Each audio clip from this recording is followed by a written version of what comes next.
Assalamu alaikum, hello and welcome. I'm Shazia joining you on the Nutrition Show on Unity FM 93.5 FM.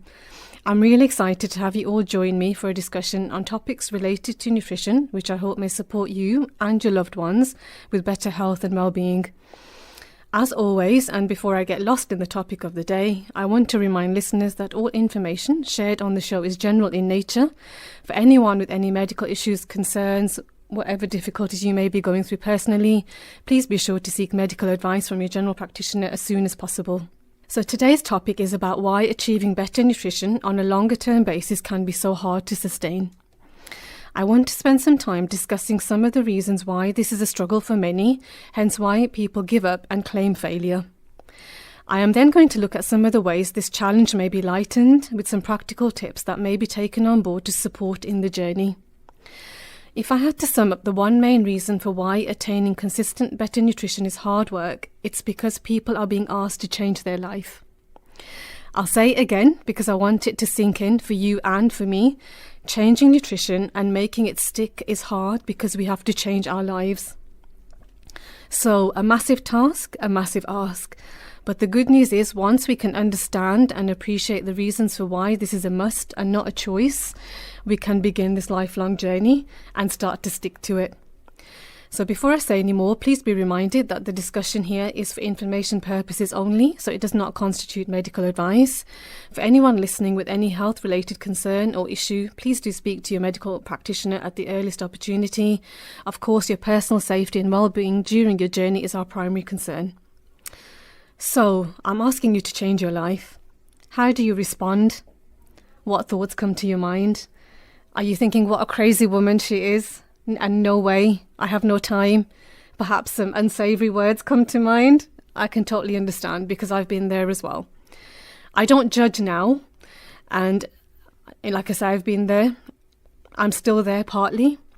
I know how difficult it was and it can still be, but I know that every time I fall short, I am going to have to pick myself back again and start all over. Now, we make positive changes for lots of journeys in our life, and oftentimes we find that we're taking steps back. That's okay. We are human after all, and it's about picking yourself up again and moving forward when you're ready at your own pace.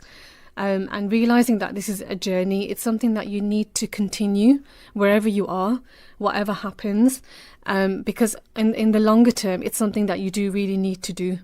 And the reason for me personally why I have to pick myself up and start again is because I actually feel it physically, emotionally and spiritually as well. And even though that last one may sound as strange as it does, I do have a spiritual connection with my food as well. And I'm sure that many of you will relate to that. The purpose of this talk is actually to bring this to light because I think it's really important. It's probably underrated and it's probably misunderstood, and it's to inform at the same time. And more than anything else, it's to assure you that this can be done, however difficult it may seem. And I'm here to tell you that despite the pains that are sure to be felt, it's not a punishment. It's actually a process. Like growth can be painful. So we may not remember as we were growing up as, from babies to toddlers to young teens to adulthood, the pains that we felt growing. It's very much a similar process. It doesn't stop just because it's painful. It just means that we have to kind of deal with that pain and deal with that growth and make the most of it. It's actually a gift. And we've been blessed with, firstly, to learn and seek the knowledge. And then secondly, to utilize this knowledge and make better food choices for ourselves, for our families, and for those that we can influence. It can be really powerful. Just think of those who can't do this. People who have no access to food, any food whatsoever. Who comes to mind? People in war zones? People experiencing food shortages because of natural disasters? In fact, it's closer than we could ever have imagined. How many people are there on the poverty line just on our doorstep? How many people are struggling day to day just to make food ends meet? It's a real struggle for many of us. So for those of us who can make choices, and that is many of us, alhamdulillah, we're very fortunate to do this, we should be taking full advantage of this gift, because we don't know when our circumstances may change for the worse. And obviously gratitude is a big thing in all of this, and gratitude on a day-to-day basis, I believe, is a key to success in our lives, in the short term and in the longer term.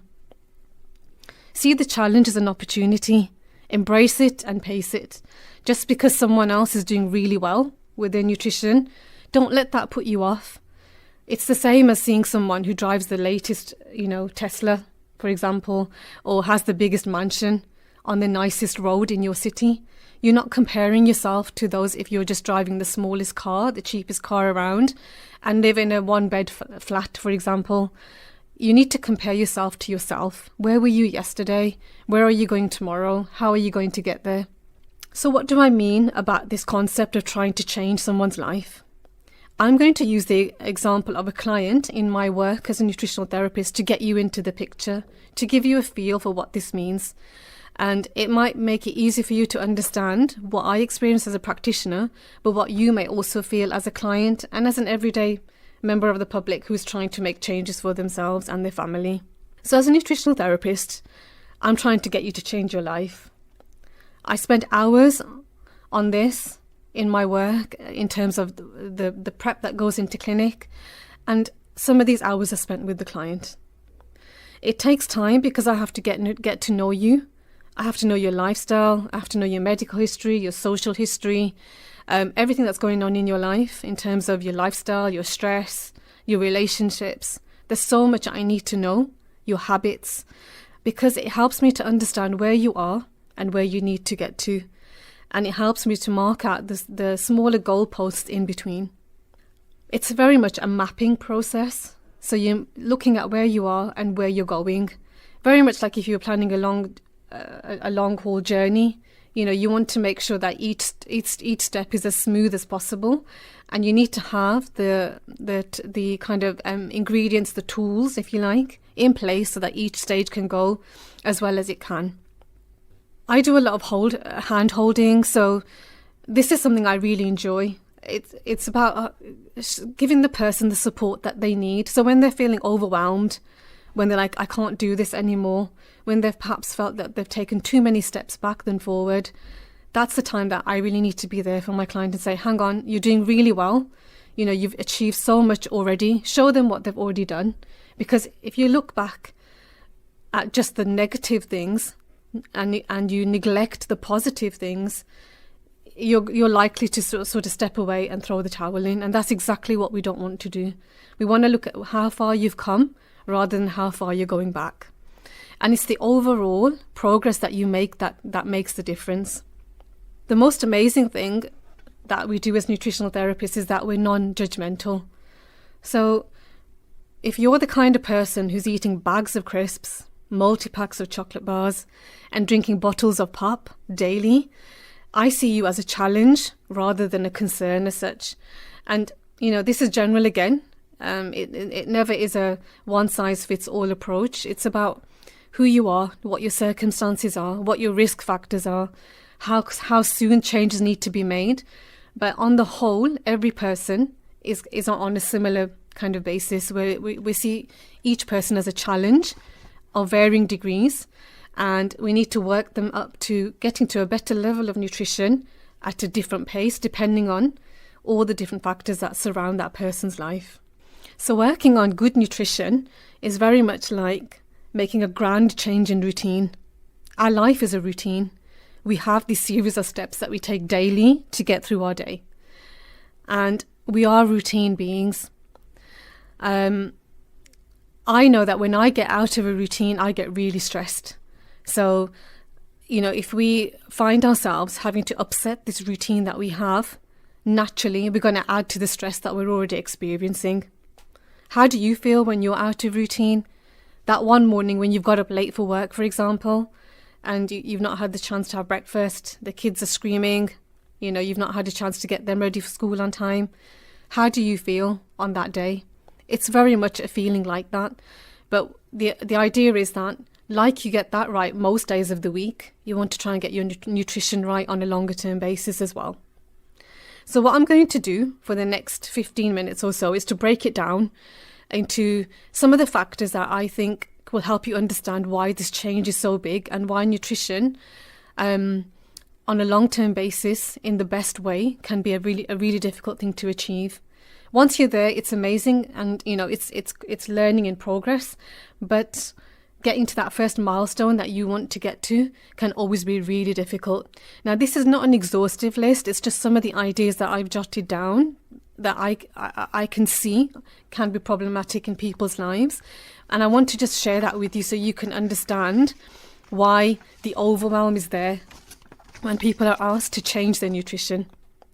So if I was working with yourself and I wanted you to get to a better place in terms of your health and well-being, and I want to do this through food first, because this is the way we work. Food is always our first and foremost tool. I'd be asking you to change your shopping habits, undoubtedly. Why? Because you're going to be looking at new foods. And that might be foods that I want you to add in because they're nutrient dense and they're going to add to the nutrients that your body requires because of perhaps some deficiencies I've detected or picked up or I've assumed. There might be new things in there that you've never heard of. So you're going to be wondering about how those will fit into your diet. There might be things in there that you've never shopped for before. There might be things that you wouldn't know where to buy. So these are all going to be changes to your shopping list. And perhaps you've never had a shopping list before. Maybe now you've got to start writing one. And even that in and of itself is a stress because it's an activity that you need to fit in, on the day before or in the week before you're due to shop. It might be that you struggle with the taste of the new foods that I've recommended for you. So, you've always been used to really strong flavors, lots of salt, lots of sugar, these amazing sort of strong flavors that we're so addicted to. And now you're finding that the more healthful foods are perhaps not so empowering on your palate. And you're like, oh, this is not giving me the same feeling as the foods I was consuming. And you're struggling because you don't like the taste of the foods that I'm asking you to now incorporate into your daily foods. Maybe you don't like the textures. Maybe you don't like the look of the foods. All of these things are going to start to impact on you as an individual and further, which I'm going to talk about in a while. Maybe you can't cook. Maybe you've always been used to having fast food or ready meals.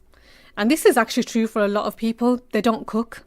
And, if you ask them to make a soup or a stew or a roast, they're going to look at you like you're crazy because they've never actually cooked.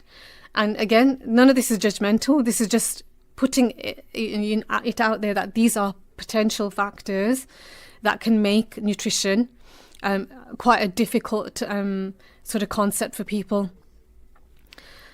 It also may be that the person's got dexterity problems, so maybe they've got arthritis in their hands and they're not able to chop up food. They're not able to open cans, for example, open bottles. So this stops them from cooking. So they're just going to be utilising foods, etc., that are already made, that they just can heat up because it gets them through the day because they're not able to manage. And these might be people particularly who are living on their own. They may have visual difficulties, so they're not able to sort of get to the cooker and cook because it's dangerous for them to do so. I live with someone who is partially sighted and almost blind, actually, and I feel I need to be there when she wants to cook because there's a risk there of harm to herself because there's a danger of her causing injury to herself in the process of cooking. For people who can't chew, like the elderly, for example, they might sort of limit what they can eat, because it's just easy for them to have something that's already in a liquidized format. It's going to restrict what other foods that may be nutritious, for them in terms of they won't be able to consume them. Again, this can make things really difficult as well. Another side point is that there are a lot of people we find in clinic have digestive discomfort of some sort, whether that's bloating, variances in bowel habit, indigestion, heartburn, skin issues, all sorts of things are going on. And, these can oftentimes be related back to gut issues. So these are also going to impact, sort of indirectly on the nutrition somebody will actually receive from their foods. And this is something that we pick up in clinic when we're consulting with clients.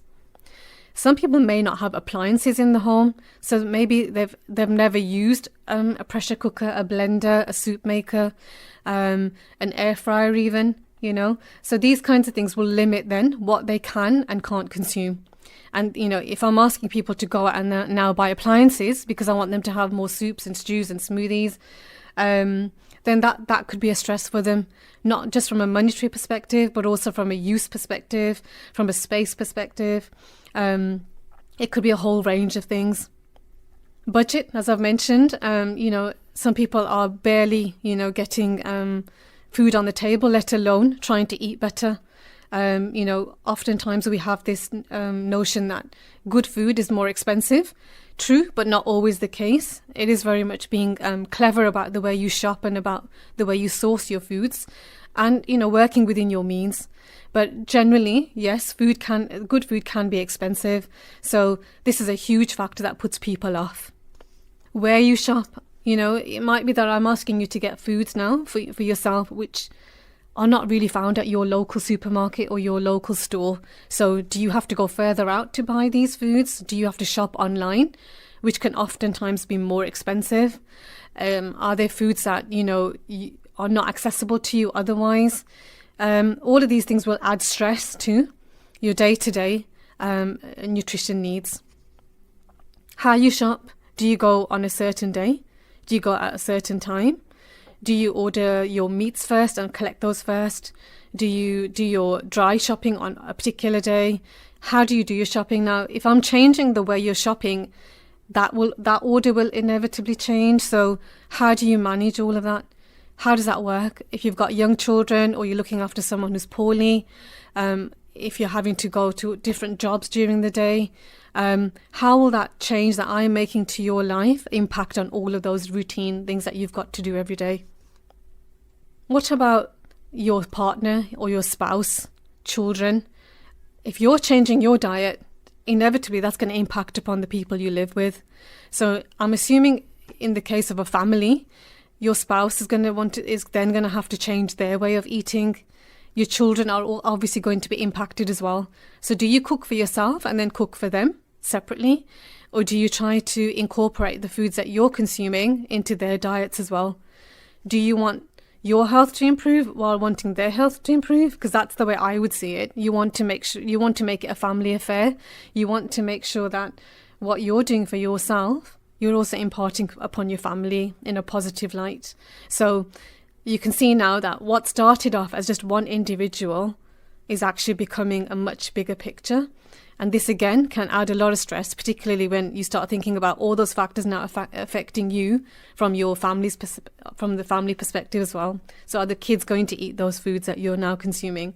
Is your spouse going to be happy with making those changes? It can cause a lot of difficulty, and it's about sort of sitting down, having the conversation, working together as a team, making it very much a project that you work on together, short term, slowing it down even more if you need to, and making those goals common goals, and and celebrating the milestones that you reach as well, because that encourages growth. It's never about punishing yourself. It's always about looking for positive means in small steps, and working together within that kind of team that you have. Obviously, if you're not in a family setting, you may be working with a colleague. You might want to sort of connect with like-minded groups. There are lots of different ways to do this, because accountability is really good. It's an amazing way to achieve your goals faster and also to be consistent for longer as well, because you can help each other while making the positive changes. You can see then that, just from these factors alone, how much is going to be impacting, not just on the individual, but on families. And then if you grow this, you can see it's going to affect communities. It's going to affect, it's going to have local and, much wider consequences. It's not going to just affect that little one person on their own, because we are part of a bigger picture. We might be thinking that we're just changing ourselves. Actually, you're doing a much greater change. All those changes that you make are going to have an impact, not just on yourself, but on your family, on your habits, on what you actually impart on the community, on how you spend. So, it's going to have an economical impact. It's going to go far and wide. So it's not something to be taken lightly. It's something that needs to be considered, a big change. But these little baby steps will all add up. So I would always encourage people never to give up, always to start where you are and build, and never to compare yourself to others, because that's a really big mistake. Start where you're at. Your body is individual. You're going to be finding that you're going to be adjusting things along the way. I do this oftentimes in my work as a nutritional therapist. I will start with something, but later on I may change the way I'm working with that person because something may not be working so well. And this is why feedback is a really, really important thing to be receiving on a regular basis. Because feedback allows me to make those changes, and likewise in your family, have a sort of a weekly catch up where you spend time together and find out what each person has been feeling that week. Harder for younger children and perhaps people who can't communicate so well, but for the older children, for you and your spouse, it's a really good way to connect, to build relationships, and to build a better nutrition sort of outlook as well at the same time. So, use these opportunities to grow yourselves at different levels, personally, as a family, and take advantage of the things that, you get from this, because it's not just an individual change, it's a massive change with massive impact. So, this kind of stress, if you like, is kind of compounded more for people who are perhaps on multiple medicines, have chronic medical history, those falling into special groups like pregnant mums, who are perhaps nursing, people who are maybe not so able for different reasons. This gets even more complicated, and this is where we need to be even more thoughtful of these people and support them as while we support ourselves. So if we can get ourselves into a better place, we can then share this information with others and help them to get to a better place as well. Of course, there are lots of other things out there. I've only touched on some of them, but I'm hoping that it's giving you a bit of a picture as to the kinds of things that we start to come across when we start to make changes. And these are not obvious from the outset. You'll start to feel and see these as you start to make this journey happen.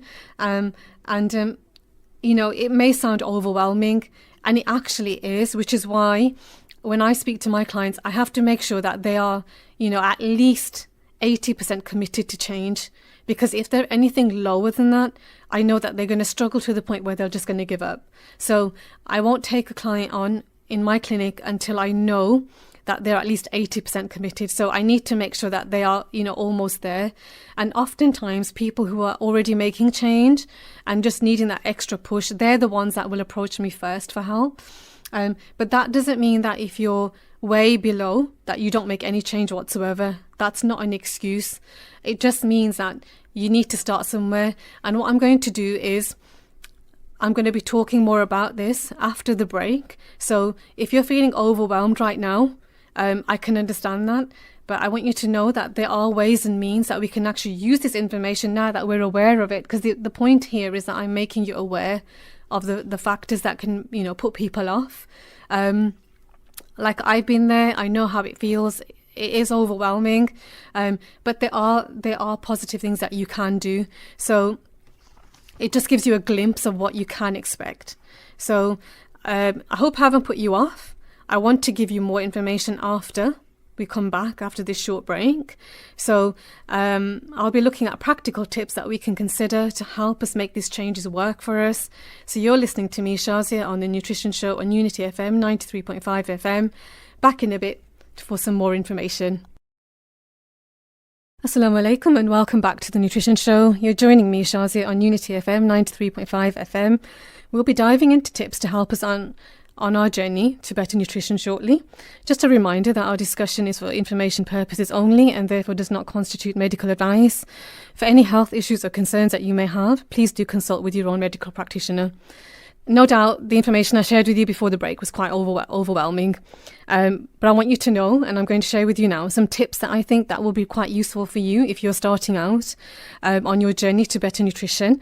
And regardless of whether you're at the beginning, at the middle, further sort of along the lines, hopefully there'll be something that you can take from today to get you started or to keep you going. So what can we actually do? The first thing you need to do is you need to embrace the fact that this is a change on a long-term basis. It's not something that's going to work overnight. It's not a quick fix. It's not something that, you can just kind of expect to fall into place without making an effort for. It's something that you need to work on. So you need to see it as a project. And if you're in a family unit, get people on board and have the discussion about the changes, because as I mentioned, it doesn't affect just the person on their own. It affects all the people around that person. It's a ripple effect. It's not going to just work if it's one person on their own. Of course, if you're on your own, that's fine. That will work. And if you're on your own thinking you're going to make the changes for yourself without impacting others, you might find that this is going to create a lot of problem. So I would say work with your family, work with the changes together, and see what you can work on together as a family unit rather than making them individual. So number one, start reading. Now, I'm not talking about technical papers, research papers, studies, complex chemical pathways, the thickest textbooks on nutrition. None of those. Put them all to one side. Look for simple blogs written for everyday people, articles, short educational videos, and even healthy recipes. Now, you can go onto YouTube, you can go online. These are so readily accessible now. You may have a favorite person that you follow, a celebrity. You may have someone that you've recently read about or heard about in an article or a blog. I'd say find something that you enjoy reading, that you can understand, and make it consistent. So every time that person is posting, make it a routine to go back and watch that post or read that article. This is very much like a warm-up stage. It's kind of setting the scene for your nutrition journey. It's going to be generating interest. It's going to help you to grow. It's going to build your knowledge base and the basic concepts that you need to get you going on this journey. How empowering is it when you've actually researched a health topic, for example, and you've then used all that information and you've taken it to say, for example, to go and see your doctor about a complaint you've got, and you've been able to have that really in-depth conversation about what you found out and what you think that problem may be, whilst they impart their professional knowledge, their kind of skills and their investigations, etc. And you're able to then utilize all that information, ask all the relevant questions, partake in that conversation really fully and competently, and then make a decision as to what you want to do when you're given options, perhaps for treatment for that particular condition. How good does that feel? Try it, because I've done this and it makes me feel in such a better place, knowing that I made the effort for my own health. I invested in myself by taking time out to go and look for what may be, the issue with my health before I went to see someone. And I've kind of been part of that decision-making process rather than sitting there doing nothing and leaving it all to someone else to do. Because how overwhelmed are our GPs? I mean, if you look at them, you can see how overworked they are. The more we do for ourselves, the more we can actually help them, because then they get to see people who are really sick and who need the help, rather than us turning up at their doorstep every time there's a little niggle and just filling up the time that they really could have used seeing somebody who really needed that time. That's not to say don't seek medical advice. That's never my advice. Your GP is always ready to help. It's just to kind of get ourselves into a better place to do more for ourselves, so that we help the systems that are out there, and we only use them when we really need to. We're very lucky and we're very blessed in this country that we have access to these services. You can just look around the world where this does not exist, and people, unfortunately many times don't make it because, they don't have access to basic healthcare. But, this is something that we need to be responsible for. We need to be accountable for ourselves. We need to be our own health advocates, and then seek out the medical advice as and when necessary in the most appropriate way. You don't need to trust everything you read. Take it with a pinch of salt. Think about the information as information. Read and learn. Educate yourself. Educate those around you. See it as an investment for you and your family. Obviously, when you're concerned about information and you think it may be beneficial, work with a practitioner who's qualified so that they can guide you, so that they can look into that research in more detail and in more depth. untangle the complexities of that situation and make it meaningful for you. But on a general level, take the reading as information, grow your mind, grow your knowledge. It's always such a powerful thing to begin with. Number 2, use that knowledge then that you've picked up. So if you've been looking into particular ingredients and their benefits, let's say garlic, for example, is a huge one. We know garlic has lots of health benefits in terms of cardiovascular health. Start to look at the ingredients that you have in your home. So look at your pantry, your cupboard, your fridge and freezers, wherever you've got food stored, and start to look at the types of food that you keep. Is there a reason why you keep those types of food? What were you thinking when you bought those foods? What determines your shopping habits? Is it what you like? Is it flavor? Is it what your children eat? Is it because those foods are easier to cook? Is it because you've heard a particular benefit of that food that you've bought and you've wanted to stock up and try making that and incorporating that into your diet, your family's diet? What are the reasons for why you stock up on those foods? Start thinking about the reasons why you actually buy what you buy. And that sounds really strange, but actually we have to make it mindful. So if you listen to my talk last week, I talked a lot about mindful eating. This is about mindful thinking. It's the same thing. It's like stopping yourself and looking at why you buy particular foods, because that will then start to help you when it comes to changing habits in buying going forward. Do they serve you or don't they serve you? Are they causing you harm to your health in some way? And if they are, how is that happening? Is it because of the way you're cooking them? Is it just because of the nature of them? Is it because of the way they are prepared? What are the things that are kind of the factors surrounding that particular food item that determines the impact on your body and your health? If you're not in a family situation, do this with friends, colleagues, like-minded groups, but get people on board, make it fun. Children are very receptive to this. And I just want to give you an example, because I don't have children myself, but I did a 3-hour nutrition workshop for children in the summer last year. And I had the honor of doing this over a 3-week period. I wrote a workbook for the children, ages between 8 and 13, I believe.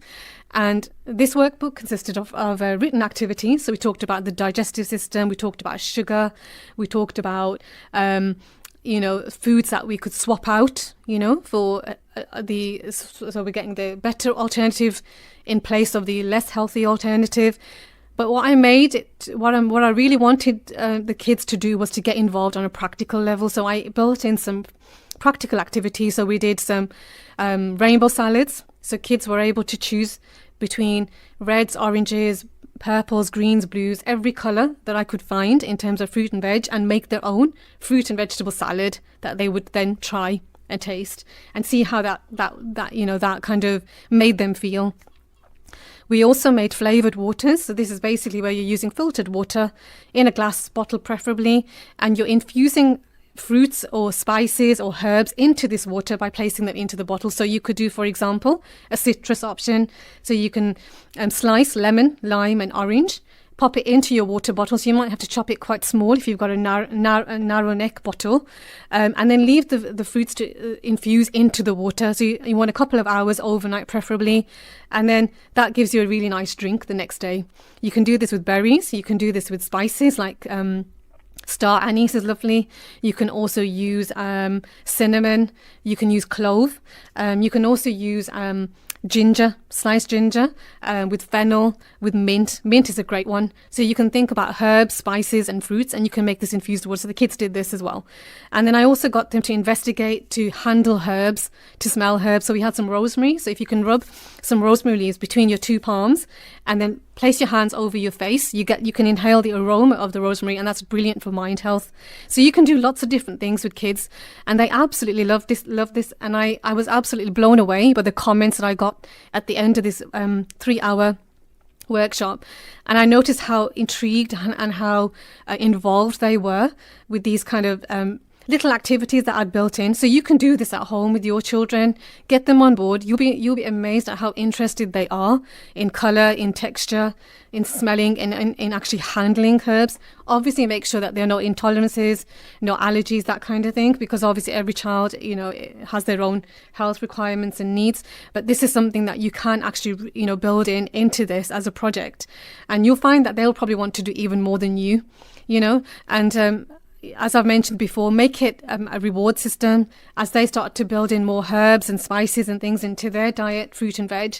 Reward them. You might want to chart and put some stars on there, have some prizes on there, give them a healthy treat at the end of, a milestone that they meet. So, you're encouraging them whilst you're building your own journey. If you're you're 5 a day, which is what used to be recommended, you want to, by the NHS, it's actually 10 a day now. And as nutritional therapists, we actually work to even more than 10 a day. Start where you're at and start to build this. So things like making these rainbow salads, these are going to help you on your way. Soups, stews, stir fries, salads, these are all going to also help you to get to your 5 a day. Really easy to do. They're not time consuming. Recipes are available online. You don't even need a recipe book. You can simply just go online, type in healthy soups, stews, etc., and you'll find lots and lots of things that you can try and see what works well for you. Fresh, tinned and frozen are all options for you to start on. So don't think you need to go organic. Organic isn't necessarily, a kind of a dead end if you can't do it. That's something that we want to work towards, but don't kind of put yourself off and write yourself off because you can't do organic. Start where you're at. Start to build these foods in. So like I said, fresh, tinned and frozen. Frozen is amazing because many fruits and veg are frozen within hours of being picked, and that's when the nutrients are most intact. So the longer a food goes, once it's been picked, the more deterioration we get in the nutrient content. So, if you're looking for nutrition and you're on a budget, frozen is amazing. Look at all those aisles now that you can get frozen fruit and veg pre-chopped as well. So, the work is being done for you. So there's no excuse. Frozen, make sure you've got your freezer space. That's the way to go. These are all ideas, remember, to start building your nutritional kind of concept, your nutrition program, so to speak. And it's about then changing your palate slowly but surely and weeding out the foods that don't really serve you. As you learn more and you grow more in your nutrition journey, you can then start to, look at things like organic foods. Now, if you go to the Environmental Working Group website, they've got a chart on there called the Dirty Dozen and another chart called the Clean 15. So these are foods that you can start to incorporate in an organic fashion. So there are foods that you can actually buy conventionally grown that are fine as they are, but there are certain other foods that you need to kind of work towards buying organically because they have thinner skins, so the pesticides and the other chemicals that are used on these fruits and veg penetrate the skin, so you're not going to get the kind of the benefit in the sense of you'll be consuming those chemicals in that way. So you want to try and make those organic. Berries are a good example. Apples are another example. Tomato, tends to be the softest skinned fruit and veg. And you want to sort of work your way to getting those organic. But like I said, if you can't go there straight away, don't let that stop you. It's not a dead end. If you can also look up vegetable washes online or how to wash your produce, that will reduce some of the pesticides on your fruit and veg. And there's a very good article online, if you go to the Food Revolution Network, that will help you to understand that you can actually reduce pesticide exposure by pre-washing certain fruit and veg before you cook them or you utilize them as fruit in a raw way. I would also advise people to start to connect with local farms. Where are your local farmers? Who are your local growers? Where are the allotments in your area? Now, they may be growing organically, but not necessarily all the time because having an organic certification is very expensive. They may therefore be producing, fruit and veg on their farms without using pesticides. So this is regenerative farming. So you might want to then invest in regenerative farming. It may be cheaper than organic. you're helping to support local farmers, which is absolutely amazing. And then you're getting produce that's locally grown, and you can focus on seasonal. Why seasonal? Good, because you're getting the nutrition at its best at that time of the year. And, that's when we're going to get the best of our nutrition, when foods are seasonal, when they're at their highest in terms of their nutritional content, when they're plentiful, they may be therefore cheaper as well. So try and support these local initiatives. If you can invest in an allotment yourself, amazing. If not, connect with someone who's got an allotment, because you'll find that they'll be selling their produce as well. We've had huge courgettes and other sort of root vegetables from someone we know who grows on an allotment, and it's amazing. The vegetable tastes completely different, it looks different, and it's such a pleasure to be able to cook and use those types of foods. If you have excess vegetables and fruits, share them with your neighbors. If you find that you're picking up things at a discount, buy them and share them with other people. So get them involved in that way, generate that interest.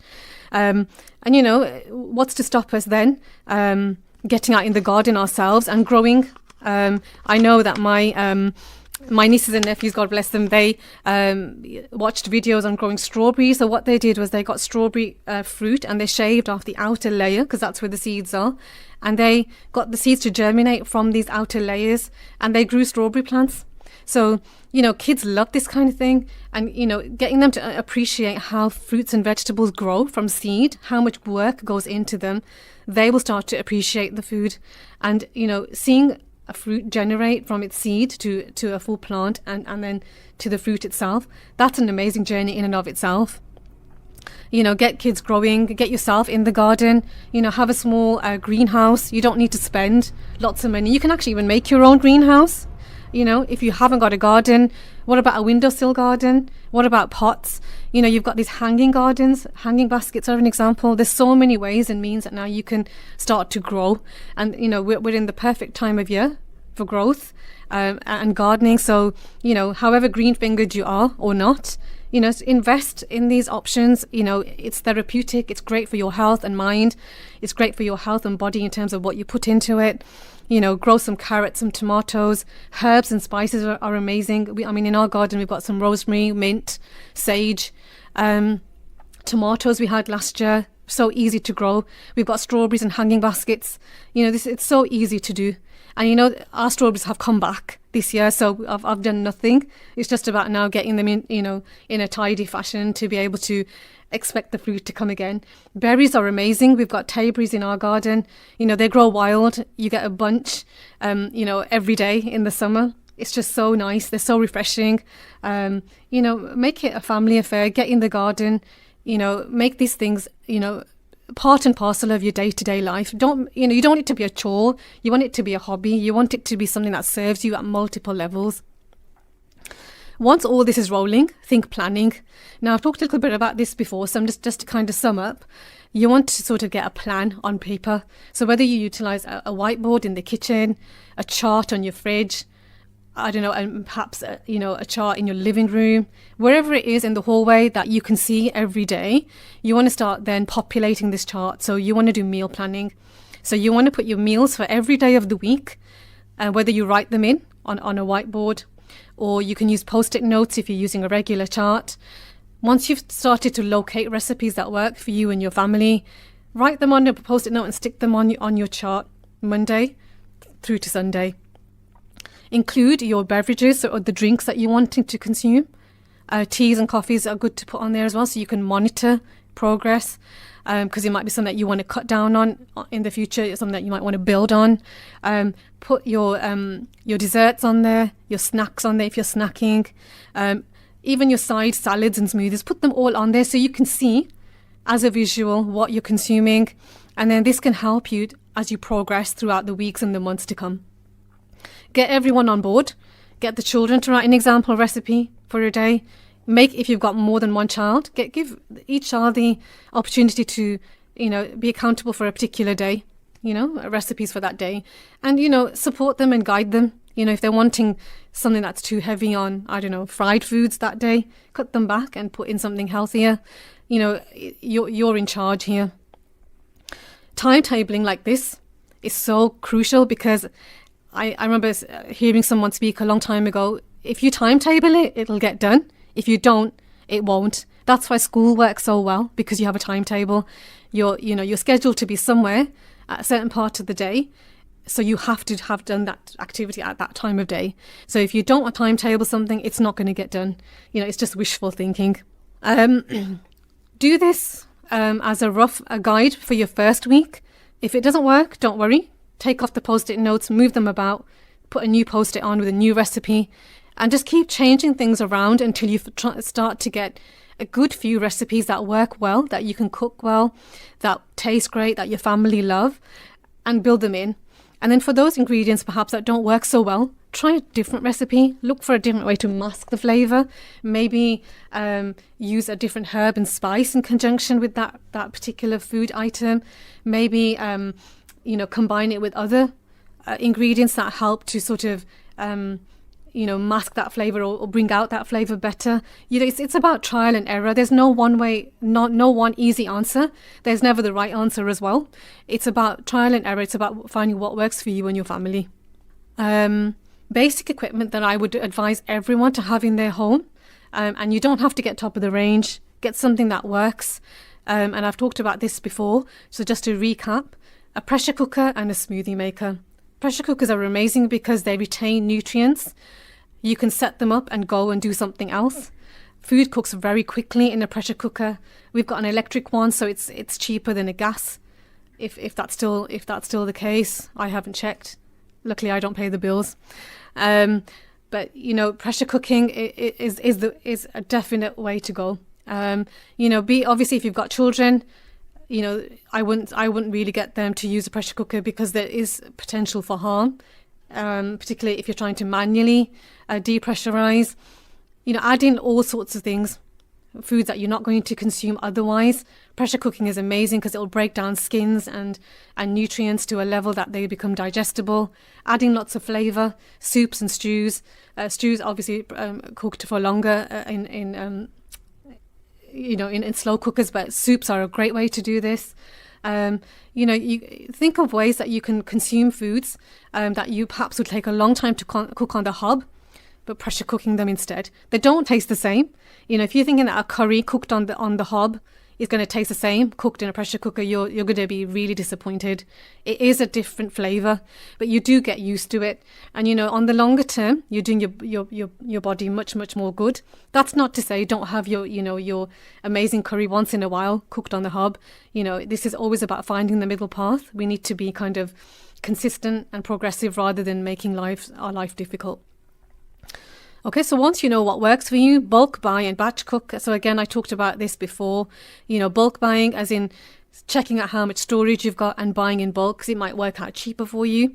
And then batch cooking is where you're preparing foods in advance in larger quantities, packing into small amounts into the fridge, ready to defrost on the night before you want them. So it's all ready to go. So you can either cook them up front and ready, or you can just prepare them in packets ready to cook if you've got the time on the night. Usually if you're tired and exhausted after a long day's work, picking up the kids after work, etc., you don't really want to be cooking. So if you can, cook the foods on a weekend in large amounts, package them up into small quantities, enough for a family meal of a night, and get them into your freezer.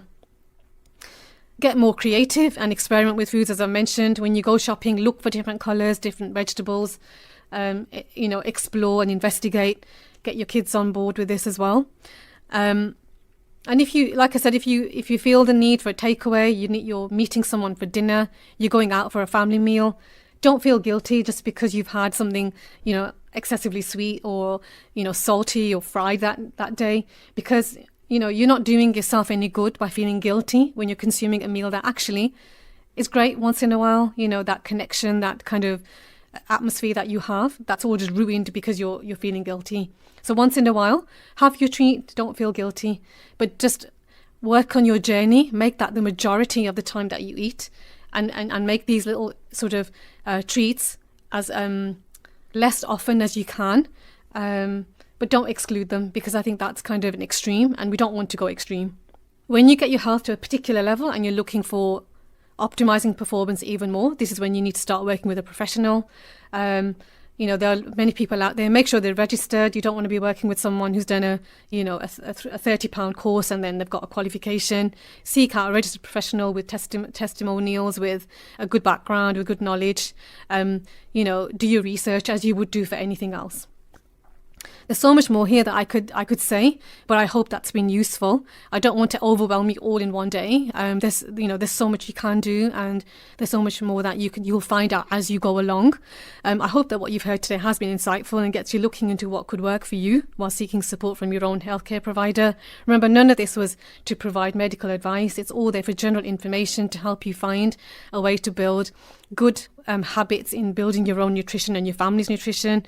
I would always love to hear your thoughts and feedback. What's worked for you? What hasn't worked for you? What sounds absolutely ludicrous? What could work even better? It's always appreciated and greatly received. I'm grateful for another opportunity to connect with you. This is Shazia joining you on Unity FM, 93.5 FM, on The Nutrition Show. I look forward to speaking to you again soon. Take care. Until next time. Wassalamu alaikum.